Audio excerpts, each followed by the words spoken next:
Welcome back to another edition of Inside Great Lakes Sailing. My name is Greg Norman, your host. Well, I think we've got a really fun show for you. This is the second to last show, and we're going to bring you a couple of features and some conversation before we bring you our season ender, probably the middle of the end of next week, which will highlight new folks that own the Megles Boat Company, and we'll have that conversation with them from Ohio. I think that'll be a fun conversation. This week on this particular show, Clark Chapin is going to join us, the great legendary Clark Chapin, one of the great sailing referees here in the both nationally and internationally. Clark's going to talk a little bit about a program that he is promoting called One Judge, One Yacht Club, to be able to put more people in the water. And I think it's something that you'd be interested in to listen to.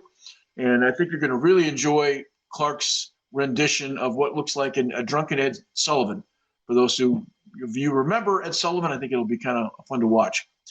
Then the Great Lakes Expeditionary Club is going to come on, and Jeff McPheeters is going to talk to us about the Rust Belt 950. Now, you're going to ask what that is, and it's a race from Chicago all the way to Buffalo that'll happen in the summer of 27 in August, and they're pulling the pieces together for what will be one of the longest freshwater sail races, continuous, in the Great Lakes, and I think it's something that you guys will enjoy, and it's a pretty cool conversation. Also wanted to mention we've got some folks from the Hallie Henson Sailing World Caribbean Championship. The Nectar Lines and the Sherrys and a bunch of other folks from Crescent are down having a ball or had a ball down in the Caribbean this past week. And a few pictures here to kind of give you some idea how much fun was that. Hopefully they had a great time, and we maybe get to them before next week, and maybe they can kind of give us an update on how much fun that particular trip was. When we talked to Dave Reed this summer, that's always the culmination of his season because it gets a chance to be in warm weather in November. And it's never bad to have your shoes off and put your feet in the water when Thanksgiving is just around the corner. We'll be back here with Jeff in a couple of seconds, so stay tuned.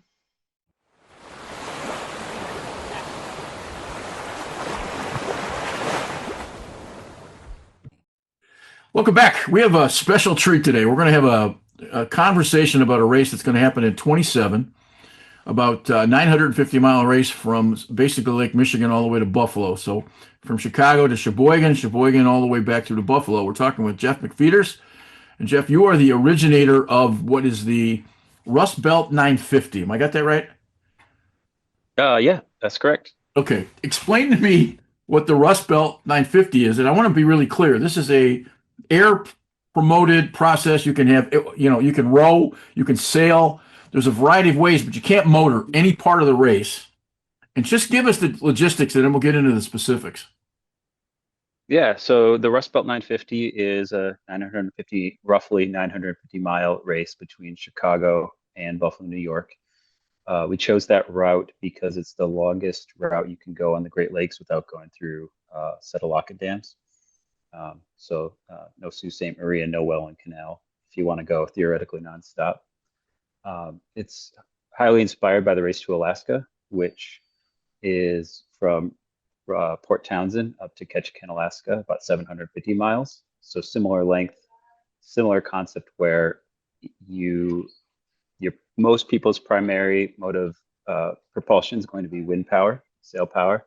But unlike a yacht race like the Chicago Mac or the Bayview Mac, you can also bring a pair of oars, and if the wind's not blowing, you can row at a couple miles an hour to keep going. Okay. And we're also looking to have the race have two major divisions. So we'll have an offshore division, and these are boats, kind of ORC rating, keel monohull, larger multi-hull boats that would do a Chicago Mac type race. And then we're also going to have an inshore or more of a open class for the smaller craft. So even down to people in sea kayaks who want to take a month plus to do the whole race. Okay, the first question that comes to mind is an organizational aspect of somebody going in a race that lasts a month. There has to be some kind of monitoring system somewhere, and I can't imagine spending a month in a kayak. So is yellow brick a part of the discussion as far as tracking, which would obviously be the safety factor as well as just, sort of tracking? You mentioned earlier in a conversation that the Race to Alaska, you've got to take your engine out of your boat. So for somebody like me with a big sailboat, that's not an option. There's things you can No. do it, but talk to us about how logistically, and I understand that you're in the sort of the beginning process. You're not looking to race this until 27. So you're putting this program together. How do you Mhm. track it from that length of time? Yeah, so the short list of tracking, it would be Yellow Brick is definitely number one. We haven't reached out to them, but that would be who we want to work with. It has great integrations with like yacht scoring, if we used yacht scoring as a platform for managing the race.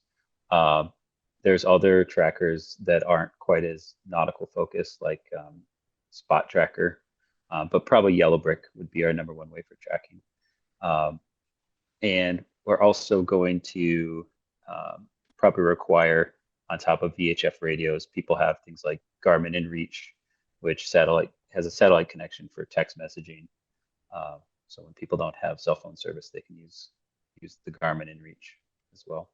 You end up in Buffalo and it's 27 days from now. Is there going to be somebody at the Buffalo Yacht Club sitting out in a chair waiting for three boats to come by? That's what we're hoping for. We're hoping to have a little bit of maybe a rotating committee of people who are willing to visit or to stay there and welcome people. That's one thing when you look at the Race to Alaska footage. There's always somebody on the dock and catch a can cheering on the people that are finishing, and they could be 2 weeks behind the leaders. People are really Does really encouraging. the course itself, I got to assume that it was, since you guys have the Great Lakes Expeditionary Club, when you figured out, you didn't go from Buffalo to Chicago. You went from Chicago to Buffalo. My point to that is St. Mary's River's downhill, downstream, Yes. as is going into Lake Erie. So it's Oh also yeah. practical to some extent, right? Very much by design, yes. It would be very hard to go up the rivers there between Huron and Erie. So it's a one-way race. Although if people want to also have an unofficial race back, kind of like the Supermac and back, they could do that on their own time. I know there are similar ideas, as you mentioned, the Race to Alaska, the Everglades Challenge. There are things that are done like this, but is this a bunch of guys sitting around a bar and somebody comes up, it said, made mention of the Race to Alaska, and all of a sudden 12 guys jump on board as charter members of the Expeditionary Club, and there it is? Is that kind of how it comes up? It well, it did not start in a bar, although I kind of wish it did. But it has snowballed in a way that was a little bit unexpected. It did start with me. I was actually originally thinking about building a boat. I spent 2 years in a boat shop back in 2009, 2011, around then, and I'm now back, just kind of working a corporate job. But I was looking to build a boat, and I kind of needed a reason to build it. And I was thinking about a race, and um, kind of wanted to do something on the Great Lakes, and none of the existing races allow small open boats. And I knew about the Race to Alaska, and I thought, well, maybe we could do something like that over here. And so I just kind of tried to connect with some local sailors up in the Duluth area, some people down by where I live at the Wayzata Yacht Club, and then I also reached out to some paddlers from the region as well to try to kind of form a club and gain expertise that I have kind of the general idea, but I'm trying to bring in people almost like a cabinet of experts to try to plan the race. Do paddlers, and again, I don't know, that's why I'm asking the questions, is paddlers, do they paddle 800, 900 miles? Is that something that is typical of the sport? Um, yes, some they do. We have one member who's done a circumnavigation of Superior, for example. People do it. There's a river race for paddlers. I think it's the Kodiak 1000 or something. People do very long races. So this is in the same realm as some of these sort of gigantic outdoor races. The outer reaches of, there it's a 900-mile run through the woods kind of thing. This is that real Hmm. ultras, I guess the word I'm looking for. These ultra marathons and the Yep. kinds of things. That's that kind of spirit of a person that you're looking at doing this, right? Well, we're kind of looking for three types of people. I think that would be there's three people we call them the people that are in it to win it, and they're going to go as hard as possible, as fast as possible. And then we might have people who are not necessarily trying to win, but they want to have the most pure experience possible. Use their paddles the least, or use their sails the least. Something like that.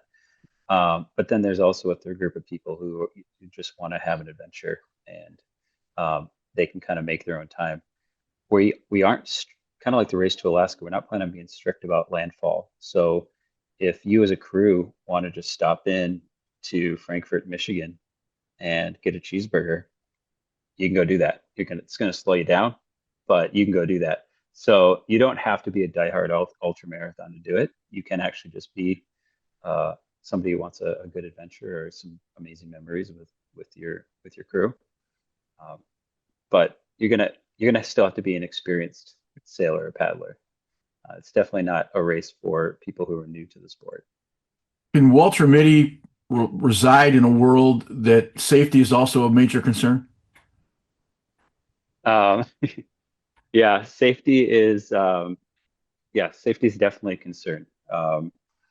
We're coming on, we're coming up on the 50th anniversary of the Edmund Fitzgerald. We know what the Great Lakes can do, and that's been our number one thing we've been considering. The first thing we did was looking at inshore, plotting off kind of 15-mile stretches to make sure there's kind of safe harbors for people to duck into. Um, we've reviewed the safety documents for the Chicago Mac and the Bayview, also the race to Alaska. And we don't have anything finalized yet, but we're thinking that the offshore division will have safety rules quite similar to the Bayview. But we are probably going to add a little bit of the race to Alaska style process where you actually apply as a team rather than as just a boat owner or a person in charge. And the whole crew gets vetted from the planning committee. Okay, one of the But huge again, there's no guarantees of safety in life. no, no, and I get that. We were on the Queen's Cup last year, and the next weekend we watched a boat have its mast, 100-foot mast torn down carbon fiber. It had caught in a 100-mile-an-hour wind, got taught the wrong way, and down comes the process. We've had a couple guys on the show who have been actually hit by other boats in the Great Lakes. John Walton in one of the Port Huron and Mackinac races was asleep, and it almost cut his Express Yeah. 27 and a half. No, I get the importance, and we obviously had some guys overboard this year, both in the Chicago and the Mac and the Port Huron and the Mac. We haven't had a Yep. fatality Yep. in a while, which is great. We're getting better at that, but it has to be at least a conversation. I would think forming the Yep. partnerships that you guys have to form with marinas, parks, clubs, all the things that come with the technology. I mean, is that reason that you're waiting until 27 until a lot of that infrastructure stuff is in place? Yeah. The original plan was for 26, and we thought by making it short term, it would put a fire under us to get it done. Um, but the big thing was we couldn't get enough momentum, or we didn't have enough time to build the partnerships to make it work. We really want to make it work. And we want this to be a supplemental event, not a competitive event with other things that already exist. We would love to have members of the Chicago Yacht Club participate in this. We're not going to, our starting date is not going to conflict with the Chicago Mackinac race, for example. I'd love to have Bayview as well. It's a perfect pit stop for people to stop mid race, and of course, yeah, having someone in Buffalo or a club in Buffalo would be great. And then on top of that, yeah, all the marinas and the campgrounds, we plan on calling every single one and working on a list of which ones have pre-approved the marinas would be for the bigger boats, but the campgrounds are pre-approved for the kayakers and the rowers trying to do the race. So it's a lot of planning. We're trying to facilitate the planning for the racers, but we're not setting the itinerary, I guess. Okay, two stages: shakedown cruise, and I find the 900-mile race you got to have a shakedown crew in August. If you haven't shaken down your Yep. boat to that point, but 135-mile leg to Sheboygan, does that mean you got to check in at Sheboygan, or can you continue to go the other 820 from Yeah. Sheboygan all the way to Buffalo? No, that's a good question. And that one, the Sheboygan was the original idea. However, we're probably going to switch that up and make it um, shorter distance. There's right by the Wisconsin, I forget the state park's name, right at the border of Illinois and Wisconsin is a state park, which also has a burrito and a hotel next to it. And that's only about 30 miles from Chicago, and we'll probably make that for the inshore group, the first leg. And then there probably won't be a mandatory stop for the offshore leg. And this is quite similar again to what the Race to Alaska does. They have from Port Townsend to Victoria, British Columbia, they have I think it's about 50-mile leg, and you have to do it in say 48 hours. And if you didn't do it in 48 hours, you're not allowed to keep going. And um, also, if you capsize 3 times and you realize, no, this isn't for me, you can volunteer. You have a point at which it's easy to voluntarily drop out. Okay. But we'll have minimums for the race too. It's not like you can just come try the shakedown and see if you can keep going. There's going to be things kind of like the Bayview has where you have to have 2 50-mile overnight races under your belt before you can skipper those types of things. And we're not sure what they are yet, but they'll be strict enough that we don't get, our big fear is, I forget his name, the first Golden Globe around the world, where there's that British guy who in the, I think, early 70s, and he was enthusiastic, built a boat, finished building the boat like right before the race, didn't know it, didn't get to really shake it down, and ended up dying on the race. Yeah, that's what we want to avoid that for sure. Yeah, I don't think there's any doubt about that. Cost of the race. You guys are in the ballpark of understanding what the cost is? Because that may be part of getting somebody to come or not come. It's a good question. We have people on the committee who have helped plan the Trans-Superior, and just something like a third of the Trans-Superior cost was just renting the yellow brick, I think. So that that some of the negotiating for those costs will play a role. I'm hoping that the people doing the individual can be kind of sub 500, maybe sub 750. Okay. And then the larger boats, reasonable. Yeah. And we're, the club that's running this is a 501c7. So it's the same as a yacht club or a sporting league, where there's no money to be made here. So basically we're just trying to recoup the costs. You're also looking at memberships for the Expeditionary Club. Are those open yet to be purchased, or is that just part of the website that you're about to open? The membership's not open. We're waiting for fiscal year 26, so that we don't have to deal with any reporting in fiscal year 25. The club will also be a larger organization than just the Rust Belt 950. The Rust Belt 950 is the reason we formed the club. We needed an organization to execute it, but we want it to also be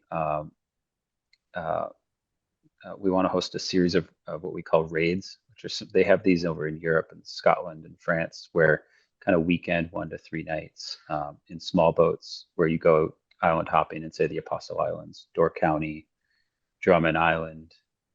If we get into Canada, Georgian Bay, all that kind of stuff. So we're hoping that the Rust Belt is this big annual or every other year event, but then there's maybe even dozens of weekend events every summer across the lakes. I guess the difference between adventure and race is really the people whoever is in that particular boat. There may be adventure for some folks, and it's going to be a race for others. Yep, exactly. Yep, it'll be a race for we're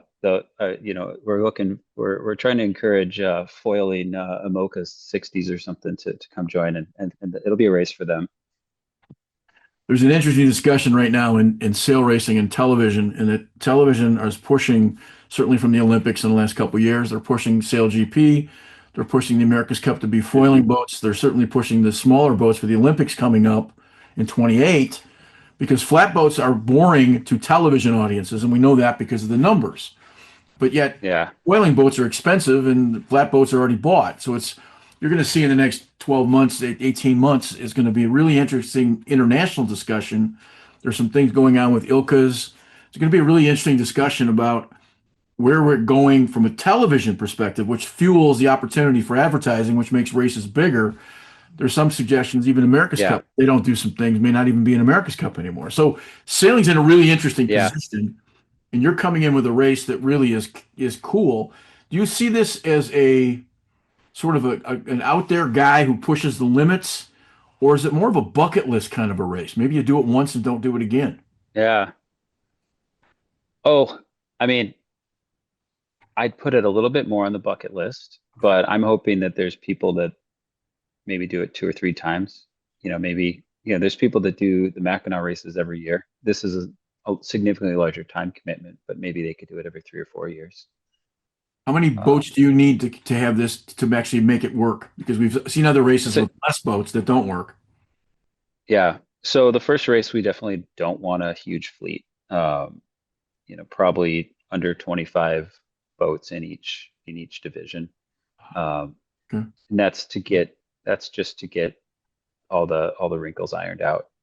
We want to if we have failures, we want to be spread among a relatively few number of boats. So you've got all this planning that you guys have done. You have monthly meetings and kind of walk us through I know the timeline is to sort of finalize races winter, spring, summer. You're working in partnerships with the marinas and doing the rest of it. And then obviously finalizing stuff next winter, tie up the loose ends. And then the race Yep. to Buffalo will be in August.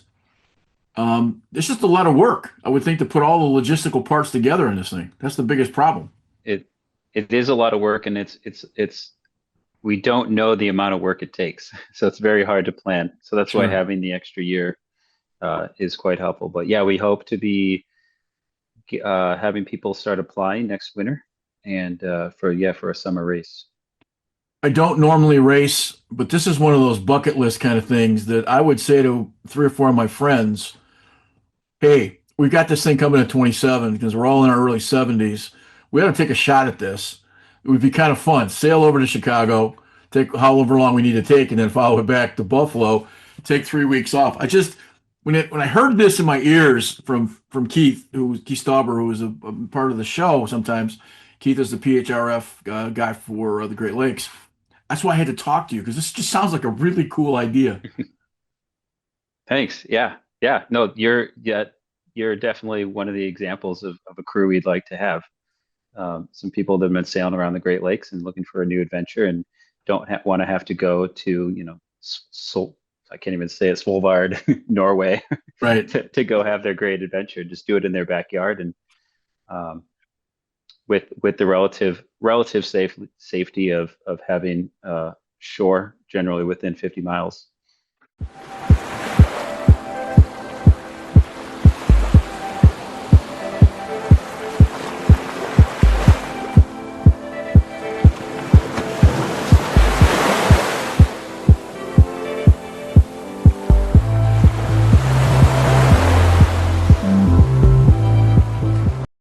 Every day, thousands of kids start vaping. And I can't let this happen to my kid. Of course, it's awkward to talk to your kids about the dangers of vaping. Hey, bestie, how's sketches? Ready? It's hard to get their attention. Ready? Go. Yes. Look at that. You didn't turn yours over. So if you want to talk to your kids about the dangers of vaping, you got to get it trending.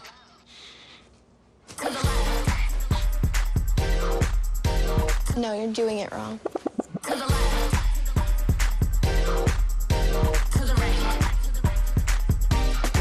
Let's go.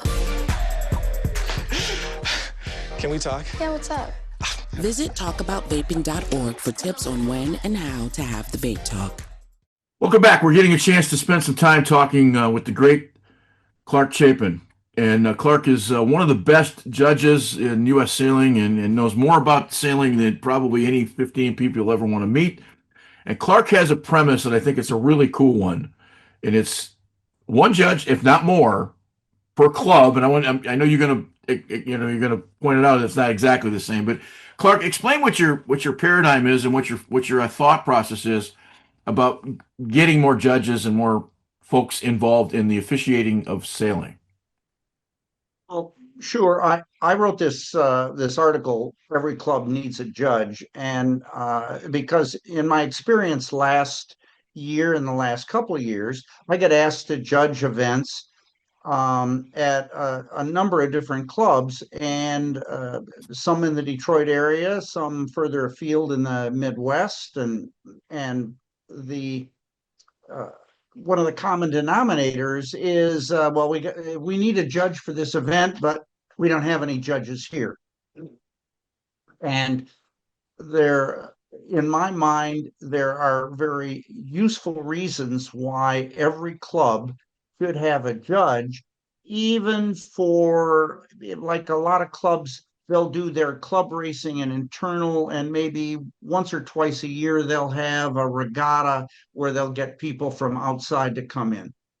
And in the article I wrote, I came up with several plausible scenarios where not having a judge on hand in the club was created problems that uh, impacted the club's racing program.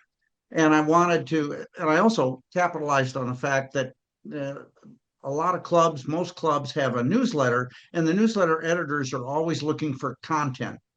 And so I started with a list of clubs from in the DRYA and in ILYA that I was familiar with, and wrote this article and sent it to them and said, "Here, this is for your newsletter. Edit as you wish." And I've gotten a couple comments back from different clubs, and I've actually gotten a couple people that have contacted me that they're actually going to start to pursue certification. So that's kind of gratifying at this point. Okay, so for the uneducated, I'm one of those guys. We know we have PROs and we know we have judges. I'm an official for, football, basketball, those kinds of sports, so I know what that means. Explain to me what is necessary to run a sail race and where does that judge fit? And then the bigger question is, can I do it without any experience? And is it a difficult process? Well, as you said, the difference between race officers and the top one is the principal race officer, or PRO. But of course, they've got minions to help them mark set people, assistants on the committee boat and everything. And the judges the judges are a separate vantage point. The purpose of having judges in an event is not just to hear protests, okay? It's to ensure the fairness of the event. Yeah. So sometimes, for example, a judge that's there who usually doesn't have any other responsibilities might see something that the race committee is doing and can point out to them, usually not publicly, hey, this could be a problem, this could lead to redress later. Maybe you need to make some changes or do some tweaks here.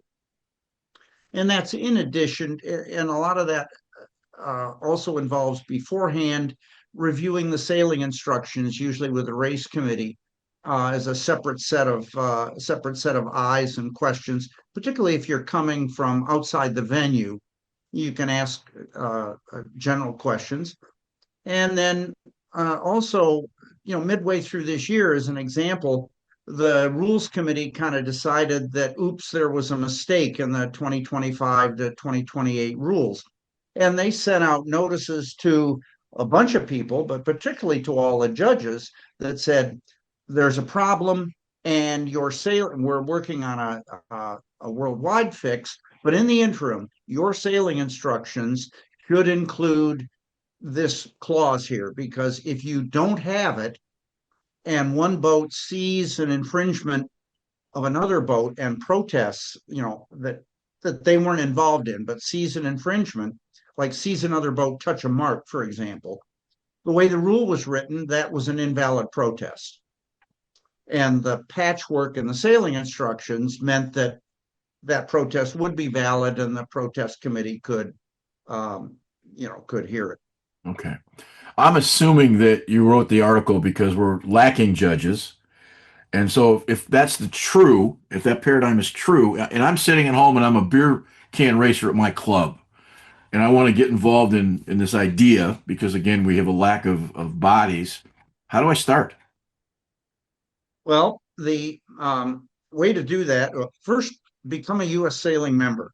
Okay. Because that gets you, you can get the rule book otherwise, but you need to have the rule book. And actually, I've got, a couple of them that I keep around, but that's just me. Then the second thing is that after you've kind of studied that, I would recommend Dave Perry's book about understanding the racing rules of sailing. And if you go looking for that, make sure you get the current version. So he's talking about the current rule book. And then there's a course that you can take that's the club judge seminar. And those are online a couple times a year, a couple different evenings. And you take the course, and you'll learn a lot of things. Even if you don't pursue certification, you'll learn a lot of things at the course in case you end up having to deal with a protest at your club. And then you take a test, and I think it's you got to score 80% on a 25 question test, and then you'll have passed the course. And then the next step is to set up an account on SOARS, the sailing official automated record system that'll keep track of your judging experience, and then take safe sport training. And at that point, you can become a judge in training. And the regional administrative judge approves that application. Once you become a judge in training, you get listed on the U.S. Sailing website for Find a Race Official if people are looking for judges. Yeah. Once you gain a little more experience, you can then become a club judge. And there's, you got to sit in a couple hearings and stuff like, and chair one or two in order to get certified as a club judge, Clark, which is the basic level. Clark, for a guy starting out and wants to help out, that sounds like a pretty daunting task. Well, but you do it one step at a time. And luckily here in the Northern Hemisphere, we have winters when the idea of reading the book and taking the course doesn't interfere with your sailing time. Well, maybe the first step, if you're at a club, maybe go talk to your race director or your commodore, maybe just to tell them that you have an interest, and then start that trail. I would say if you've got an interest at all, the best person to talk to is your regional administrative judge. Okay. And there are 10 regions in U.S. Sailing, and each one has a regional administrative judge whose idea is to promote the idea of judging. And in Area E, which is the lower Great Lakes, the eastern half of Michigan, Ohio, Kentucky, West Virginia, the part of New York that adjoins Lake Ontario, that's Area E, and I am the regional administrative judge. On the west side of the state, Minnesota, Wisconsin, that's John Porter, who's up in Scout Country in Wisconsin. But you can go to the judges page on the U.S. Sailing website and find out just who that is. And of course, it includes all their contact information. Every sport across the Midwest suffers from a lack of officials. Doesn't matter. A lot of the high school associations have mentor programs for high school kids where they team up with, a veteran official. They get paid the same amount of money, those kinds of things. Is there an age limit for judges in U.S. Sailing? And then the follow-up is there such a thing as a mentor program to try to find maybe a junior or senior that could shadow somebody like yourself and maybe learn a bit if that's something possible? Is there any promotion like that for this program?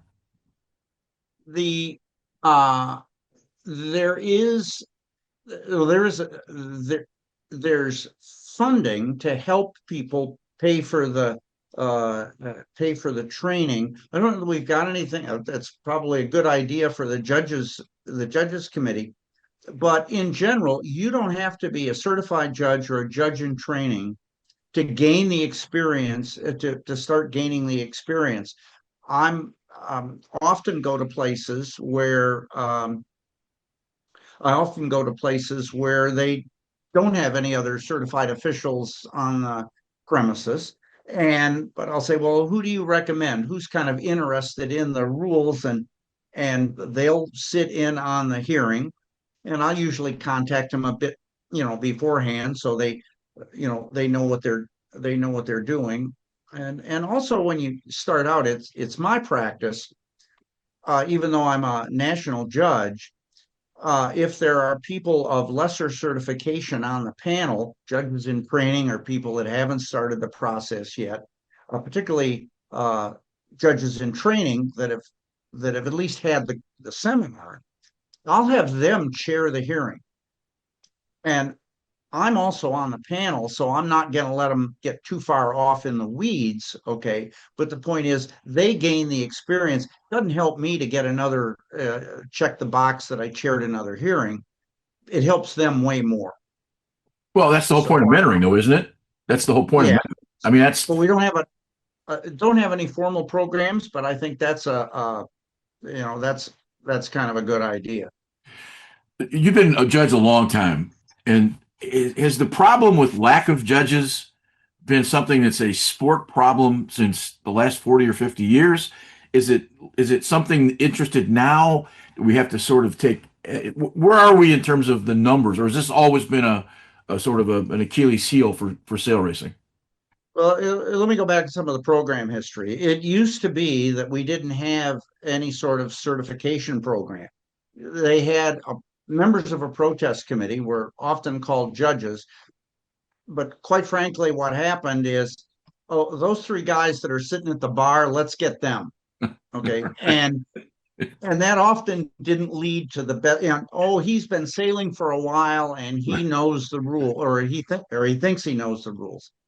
And it became obvious that, well, what happened also is that if you don't like the answer of a protest, you can appeal to the appeals committee. And I think the appeals committee kind of looked at some of the appeals they were getting and went, right, these are no brainers. It's because of the poor quality of the protest committee that we're having these. And so U.S. Sailing established this program. And at first it was all by resume. And so you could be recommended by the commodore of your club and other people, and and what that led to is the idea that, three guys sitting at the bar, and the guy says, I want to be a judge, see? And if you two guys recommend me, I'll recommend you, and then all three of us can be judges. And so that helped a little bit, but not much. So the idea of a seminar and a test was instituted. Well, the test, that was a shock, because there were people judging that hadn't taken a test since they graduated from college decades before. Right. But that helped weed out a bunch of people, and then gradually they added the idea of tiered levels of certification, with the international judge that World Sailing approves being at the top, and then national, regional, and club judges here in the U.S. with different training and certification requirements at each level. Okay, so I'll assume that finding judges has always been difficult. Fair? And then the other thing that got layered on top of that is Larry Nassar and gymnastics. Yeah. And when that spaghetti hit the fan, then the USOPC, the Olympic and Paralympic Committee, instituted through Congress, instituted the idea of safe sport. And that meant everybody who's going to have contact, particularly with juniors, has to undergo safe sport training to recognize various types of harassment and abuse. That doesn't need to be sexual abuse that Mr. Nassar had, but that's certainly the apex. And that's another layer of certifications required, another requirement, and that has kind of put people off. Larry Nassar's activity had a lot. I was the Michigan State women's lacrosse coach, with being charged with taking it from club to varsity. And we kind of stalled. We'd raised the money, we'd done the rest of it. And then our athletic director at the time came in and said that we weren't going to be able to do that because there was going to be this thing coming down the pipe, which has turned out to be a large lawsuit, and all the money we raised had to go towards legal fees.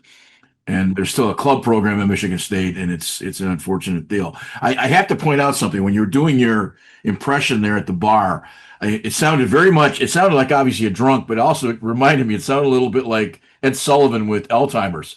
There's a little bit of the voice that was kind of cool. So I get that point. In terms of hours, in terms of work, in terms of those kind of things, if I want to, I guess, to make it a little simpler, is this something that takes hours and weeks and months? Is it something we can get done in a relatively short period of time? Well, you can start the process in a relatively short period of time. Okay. And it's triggered on the availability of the seminar and being prepared for that. And that starts you down the path. And then you have to gain experience. And here we are in October. So unless you've got the ability to travel to warmer climates over the winter, it's going to take a while. But that starts you down the path and in the idea of hours, a couple different evenings and stuff, you can get to the JIT part of it. And the training, even the safe sport, is available online. You can do it at your own pace. Yeah. You're not going to have to take vacation to do No, this. Safe sport takes about an hour and a half to get through it. It's not that difficult at all. So I get that part. One last loaded question. There's a young man in the University of Boston College that had put together his PhD paperwork that had gotten back to us, and he had looked at the NCAA landscape, and the entire thesis was about what sport is the most volatile, and he based it on how many times guys got kicked out of games, protests, those kinds of things as the baseline. Come to find out that soccer and sailing, competitive collegiate sailing, have the most egregious level of complaint from its participants. And I understand from soccer, because we know that those guys fall down and complain about a lot. I just wondered if you have any thoughts as a judge, if you think that if sailing is as egregious as maybe this guy's PhD paper would have been pointed out. Just a thought.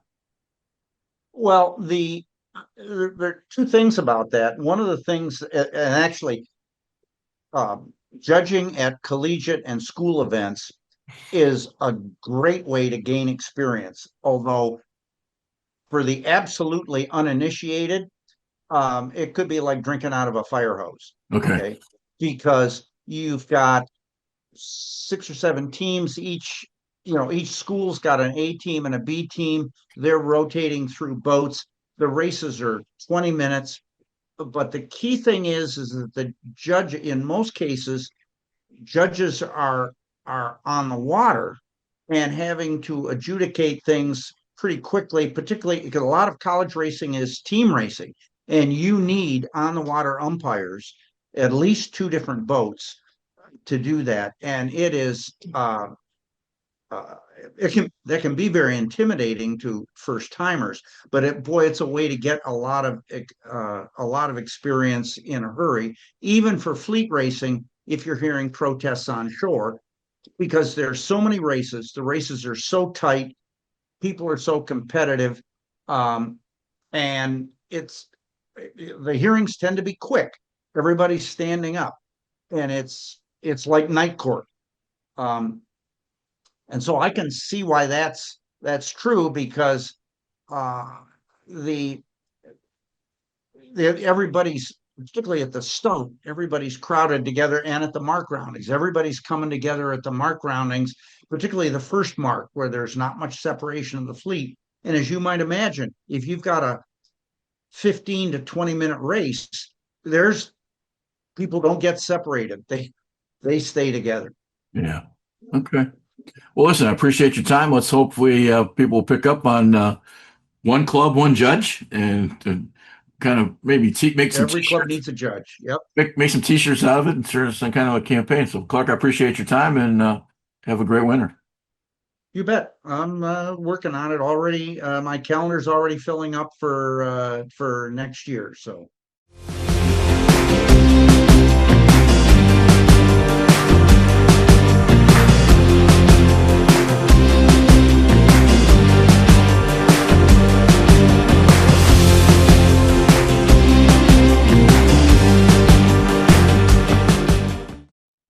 Want to thank Jeff and certainly Clark for bringing us some information. We'll be back next week with our last show for the season before we start back up in March. And we wish the guys in back good luck, and we'll see you in a week.